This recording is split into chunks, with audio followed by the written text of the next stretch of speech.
All right, now it's me again. I'm Jeremy, I'm alcoholic. Jeremy. Happy birthday, Jeremy. Thank you.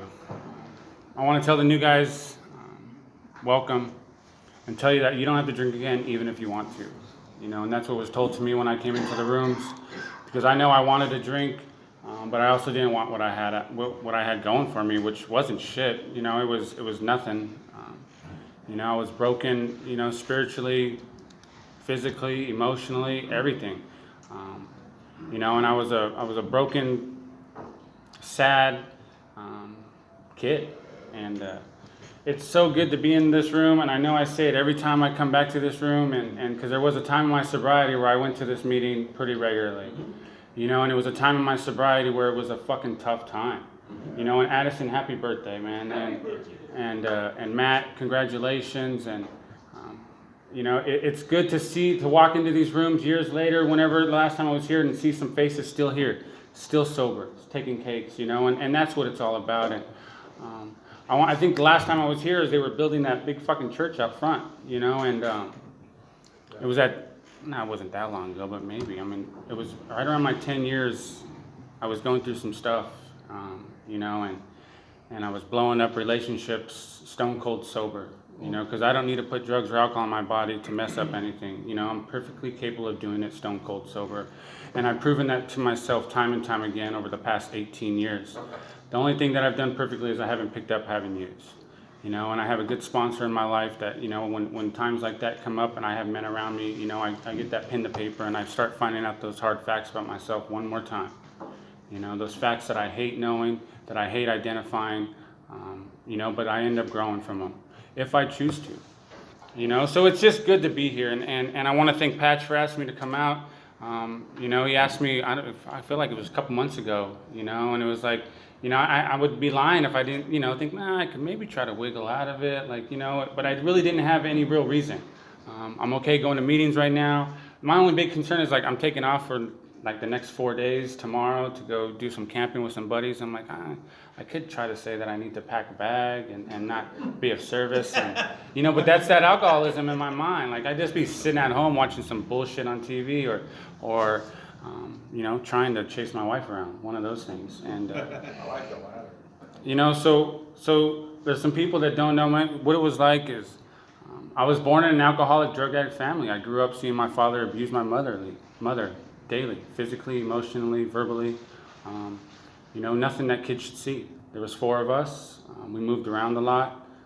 It was a normal day in our household to sit there and watch that ever-revolving door opening, all hours of the night, of the deals going down and the loud parties and the fights and the cops and the bloody noses and, and the crying kids in the back bedroom, trying to go to sleep on a blown-up air mattress, and that's how I lived my life. And it was, whether it was in Eagle Rock, Ontario, Oceanside, it didn't matter. That's what was going on in my life. And I don't blame my parents. That's the only thing that they could do.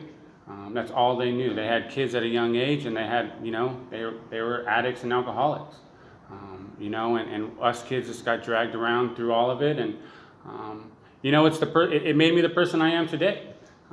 Whether that's good, bad, or however you want to look at it, I feel like I'm a pretty good man today. I'm sober, and I look back on those things, and it's helped me be the father that I am today. And so it was early age. I had an addiction. My first addiction was women, and I fixed on them, and I chased them, and I did that all through my life. That's still one of my hardest things I have to work on to this day. And I didn't put drugs or alcohol in my body till I was 13, pretty regularly when I was 15. And that first drink was that first drunk, and I chased that feeling from that moment on. I missed the mark multiple times. It was never like that first time. That first time it was, that when that 40 got you to that right spot, and then the second time the 240s would maybe get me there, and then I missed the mark. And then I need to get some, crystal and get picked back up. It was that constant roller coaster in my life, to the point to where, until I walked into the rooms, and, I took some women hostage, and I bounced around, and I ended up in San Diego, and I turned 21 in San Diego, Mission Beach, and living my best life. It was heaven. When I got down there for 4th of July of 2003, You could drink legally on the beach at that time. My sister had an apartment. I didn't live down there. My sister lived down there. I went down there for a weekend and never left. I told her, I'm moving in. I'll get a job. Don't worry. I got a job as a bag boy at Rouse. Thought that was the career. Like, I'm golden, and partying and drinking, because before that I was running. I ran from Fontana because I did some check fraud, of some checks that my mom had laying around and for a company that she was doing a bankruptcy for. And, the heat was on and I ran and went down there and tried to start all over, and my past came back to bite me in the ass. I lied on an application, pissed some people off at the store. They checked my background, boom, there you go, I'm fired, and I'm crying, devastated because I lost that great job. And like a good alcoholic though, what I do, I took that last paycheck, bought a bunch of Coke, went to the tattoo shop, got a tattoo, spent all the money, and then was wondering like, what am I gonna do now? And one more time, that enabling mother, I called her and she picked me up, and I went back to Fontucky, if that's more familiar to you. Yeah, see, everybody knows Fontucky, because I had moved out there when I was 18. My mom bought a house to get away from West Covina, and I found my people out there pretty easy. They were the same people that were in the garage all hours of the night with holes drilled in the garage door to see outside. And, those are my type of people, and I hung out with them and I liked it. Because I like to be up all hours of the night and drinking all hours of the night. That's my jam, and I did it. But meanwhile, I started drinking daily, regularly when I was 15. My father and my mother, separated when I was 5.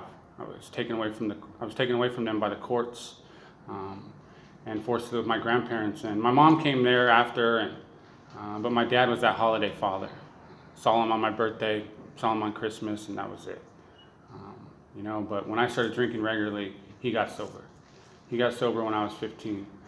I don't remember, but he did. And, so when I came back from San Diego to Fontana, I called him up, said I needed to come to work, and I was doing that deal, working in Glendale, Fontana, boom, boom. And I came home Thanksgiving weekend of 2003 with a bunch of money in my pocket, and it was gone in 2 days. Because at that point in time, no one was drinking, no one was using like I was, so I had to buy stuff to keep people around me. And at this point in time, I'm drinking Carlos Arasi Sangria, charcoal filtered Barton vodka, just the bottom of the barrel stuff, smoking crack in the back of the closet by myself, thinking that I'm living a normal life. And that's no normal way to live. And I mean, it's normal for some of us, because that's an everyday regular thing, but for me, it wasn't good. And for some fucking reason, my dad called me up that Sunday after the Thanksgiving to ask me if I was going to come to work, and what came out of my mouth was, I did it one more time, I need help. Wasn't my plan. I didn't know I needed help. I didn't even really know that he was sober. I mean, I guess I did. But the book talks about, deep down in every man, woman, child, there's that fundamental idea of God, and I truly believe that God was working in my life that day. Because there was never my intention to ask for help. And he told me, cool, man, like he had been waiting, and he told me to pack a bag. He picked me up the next morning and didn't talk about it because I was singing a different tune. It wasn't that bad if I stay away from that, if I just do this, if I just do that. And, we didn't talk about it all day till the way home. And for the first time in my life, someone identified with the way I drank, and it was my father.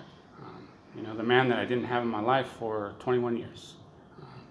And he was there, and he walked me into the rooms of Alcoholics Anonymous on December 1st of 2003, 18 years ago today. It's crazy to think of where I came from to where I am today. There's men in these rooms that have seen me when I came in. There's men in these rooms, this room that has raised me in Alcoholics Anonymous, and I'm eternally grateful for that, and I would love to tell you that I jumped into the fellowship and I jumped into the big book and started talking to that God. Absolutely not. I did exactly what I knew how to do, which was fix on the women and use them and abuse them, and chase them around the rooms, and that got me to a bottom that was worse than the ones that got me into the rooms at 18 months of sobriety, and I got into some action, and that's when I finally got into that book and started talking to that God in my life. And I did those steps, and it was scary, and it was all in my head. It's always all in my head, and it's always that everything's fear-based for me, and that's when my life changed. And, it's been a journey. My sobriety has been a series of surrenders. Time and time again, here I am throwing my hands up to God like, all right, what now? What sort of lesson am I supposed to learn from this? And then I got married, and, I had the beautiful AA wedding, beautiful AA bride, and we started trying to have kids, and that was when I really walked into this room, and when we were trying to have my first daughter, and it wasn't happening, and then it did happen, and then I felt like I needed some attention from some other people, some other women, because I wasn't getting it at home, and that's my sobriety. That's how it's always been, me. And then I had a kid, and then it really wasn't about me, and then I got a dog and a cat and then a kid, and then it was really, really not about me.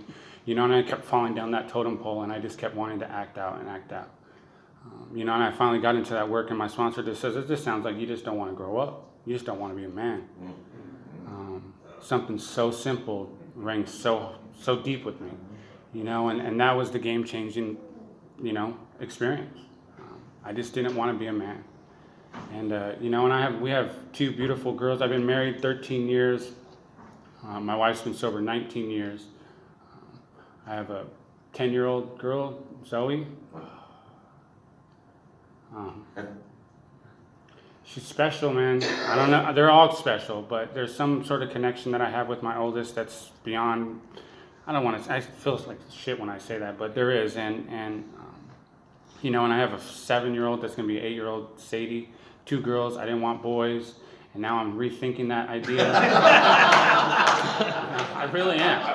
Like, because if you would have asked anybody asked me, I was like, I want girls. Fuck that. I don't want one of me, But I didn't think about like, oh, I'm gonna have a one of me that's a girl that's gonna bring home a me, And wow. And that's when I came in here because I was scared to be that father, man. I didn't want to be the father that I had, and I didn't want to be the father that I didn't have. That's simple. And I was told that I don't have to be, that I have a different chance, that I'm a sober father today. And sober men showed me how to be a sober father, and I have done my damnedest to do that, and I have not missed one school function of those little girls, no matter how big, no matter how small or big or whatever it is, I'm there. One of the things I love the most is, I've been taking them to school every morning. I'm self-employed, so I have that luxury. And, I park the car and I walk them across the street, walk them to the gate, and I watch them walk to school. And those are the things that I didn't know I wanted growing up until I started doing it as a kid or as a parent. I've taken it a little extreme lately, like over the last few years. I'm now that father that goes and hangs out at the park before school with all the other moms. And, I mean, it's kind of not surprising, but my wife knows. She knows all the people, and I can honestly sit here and tell you, like, I'm not trying to sleep with any of them. Like that's a big deal. Like that's a big fucking deal. And I took it to it even further. I'm a sitting board member of my kids' elementary school. I'm a voting board member for the Thomas Edison Elementary Foundation. I get to meet with the principal, superintendents, and stuff like that. The hope to die drunk, the alcoholic, if they only knew. The man that has keys to the school, if they only knew. That father that was not part of my life for 21 years, he's my business partner, he's my father, he's my best friend, he's my rock. The relationships that I didn't have growing up, I have them today. Life is good. Marriage is work, and it's one of those things that I have to continue to do on a daily basis. Her program, my program. Her God, my God. She is not my God. I've done that part of my sobriety where I've had the woman that's the God, and it got me nowhere. It almost got me to that drink, and I don't want to go there. This life that I have today is amazing. This last, how much time I got? I'm good? I don't know. Yeah, you're good. I'm good. Special. I'll just say that. I love it. I love hearing Danny's voice in the background. It's been a while. You know, I've been doing this. So this last year, or last fucking 18 months, it's been crazy. I've been lucky enough I do construction, and I have been extremely busy throughout this whole time. Blessed. You know, and right when this all started, I had a trudging buddy of mine that I got sober with. He took cakes on September 16th. I took cake on December 1st. Did it every year for 16 years until he passed away. You know, he got COVID just before April 1st, and he passed away April 1st of 2020. Rocked me to the core. Pissed, angry. Why? I don't know. You know, but all I do know is it seems like every death that I have in my life over this past sobriety, my relationship with my God, that I choose to call God, has gotten deeper. You know, and one more time it got a little deeper, a little stronger. Because I don't understand, I don't need to understand. You know, so I've just been continuing to do those things. And you know, so that's made me take it, you know, a certain way throughout this last 18 months. And, you know, it was quite trying at times with those kids at home, and my wife's at home, and I'm at home, and you no longer had any me time, you know, and that was, you know, one more time I find myself talking to my sponsor, and it's like, well, what are you going to do about it? It's like, well, I need to see some guys, you know. So we started a little meeting in the backyard on a Friday night at my dad's house, and shit, the meeting that took place is back in person, but I'm like, fuck, I'd rather stay over here. You know, we barbecue, we do that type of stuff. Like, Alcoholics Anonymous is first and foremost in my life. I build everything around it. You know, those little girls that I have, that wife, they come after Alcoholics Anonymous. I know that I come after Alcoholics Anonymous in my wife's lives. You know, it's a blessing. You know, I'm eternally grateful for the life that I have today, and I owe it all to you guys, and thanks for letting me share.